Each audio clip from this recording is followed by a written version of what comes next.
Hey guys, we got the History Talk Episode 2, The Second Age, and instead of watching me commentate in the background, which is or playing skilling in the background, which probably isn't too thrilling for you guys to watch, I decided to pull up the RS Wiki just to double check all my information, make sure I'm getting it all right for you here. It's not very long, so I ain't gonna bore you with all the details.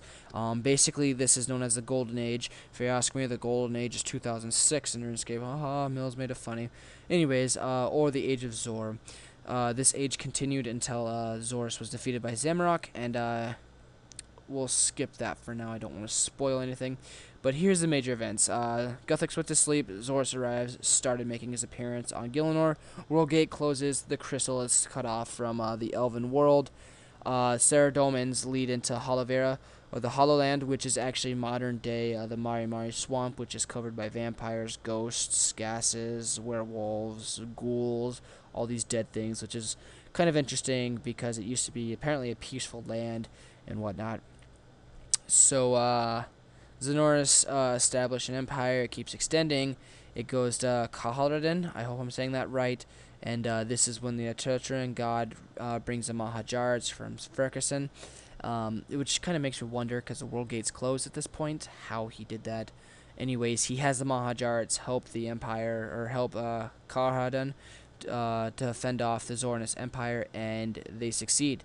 The Mahajars alone were able to fend off the entire Zoranus army, and I do believe this is down here where this took place, where he was trying to rule and failed due to the Mahajars, but the Mahajars do enjoy a good fight. They love button heads with people, and they later join with Zorus, so that kind of failed on their part, and Zorus later does take over the land here, I do believe. As you can see, some of Zorus's influences down there, and it's also believed the Slayer Tower was built. Also, I do believe the dueling arena. Oh, yep, it's right here.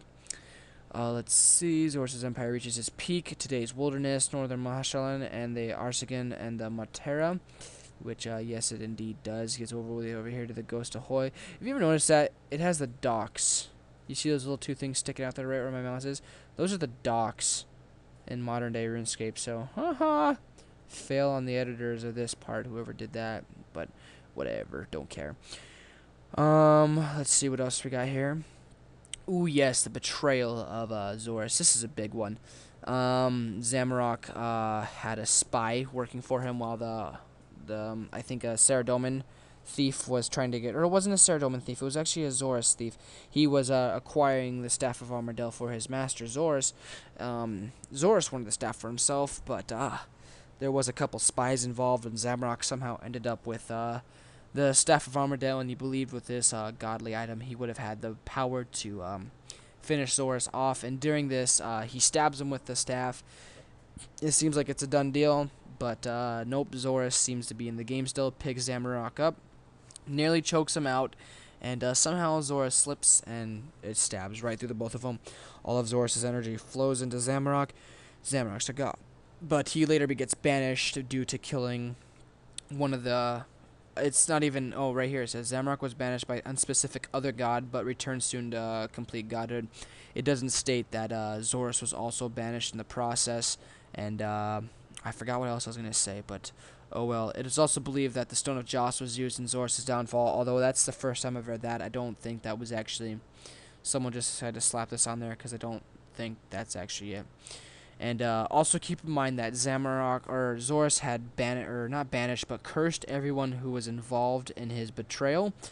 So this guy right here, Lucian, this guy right here, he died in the ritual of the Mahajar. Yeah, this asshole, he died. He was involved in the betrayal of Zorus, and the curse was that everyone was I can't think of it. I'm sorry, I'm having a brain fart right now. Cursed to walk the land as a ghost for all of eternity. So, maybe Lucian's not dead. I don't know. That's just kind of an iffy thing here. I don't know. That's kind of something to think about. Just kind of one of them odd things that I've come to a conclusion with myself. It also states here that Guthix is still in hibernation during this age, and right here during the second age, Guthix is asleep. So no race nor god knew of his existence. Let's see here. Saradomin, he was making his impact on it. This is where he got his start. It wasn't major. Keep in mind that the gods are present in Gielinor at this time. The gods they are there. The people can walk up to the gods themselves and say, "Oh, master, we need you." Blah blah blah blah. They're not out of the area like they are now. I'll have to explain that later. We have Seren. She just kind of keeping to her own little thing over here. You see, she just kind of blocked off from the entire outer world. It seems to be the same way with Karamja, all the places over here. Same with the Fremniks. You'll notice that the Fremniks just don't give a fuck. They just stay away from everybody. They just keep to their own little thing over here. And you also notice that the Dragonkins, they are gone for some reason. It's unclear why. I've looked this up, as the Dragonkins are another fascinating thing I like to read up on. But the Dragonkins are just kind of, they're gone. They're just staying out of there. And yeah, I also like how right through here, it's not really sure who's ruling who. Same with this right here. It's kind of got that unknown flavor through there. It's got the Armadale and the Seren color going through there. Like here, it's got the Saradomin and the Zors. You just kind of don't know what's going on, really. A lot of people have asked me about this right here. This is mobilizing army. It hasn't been established yet. And then this here, it doesn't marked with any godly thing, as it's just kind of there. It's this is the Void Outpost. And you know, I never noticed this right here. You know, oh, I don't have Runescape up right now. Otherwise, I'd check what that is for you guys, because I have no clue. I know this is a prison that you go to in Rocking Out, but I don't think there's anything else I really need to cover with you guys. Let's double check here. This just kind of goes over the other gods. Nothing really major. I think that pretty much covers all of it for you guys today. I hope you enjoyed this. I will definitely be continuing this series, as it's something that really interests me, is the history of RuneScape. So definitely continuing this. Next episode will obviously be the Third Age, or the Glorious God Wars. This is one of the biggest milestones in the history of Gielinor, as it still is impacting the world today. As you know, the God War dungeon is still there. They were frozen in time and don't even know that the God War dungeon's over, so they just keep raging war. They also, the disruption of the gods fighting is still affecting the changing of the lands. So that's an interesting one, definitely. That one will probably be very extensive. I will probably have to make that one into a couple different parts. I'm not even sure if this one is in a couple different parts. We'll just have to see how long it is. But yes, that is everything for this episode. I hope you guys enjoyed, and thanks for watching.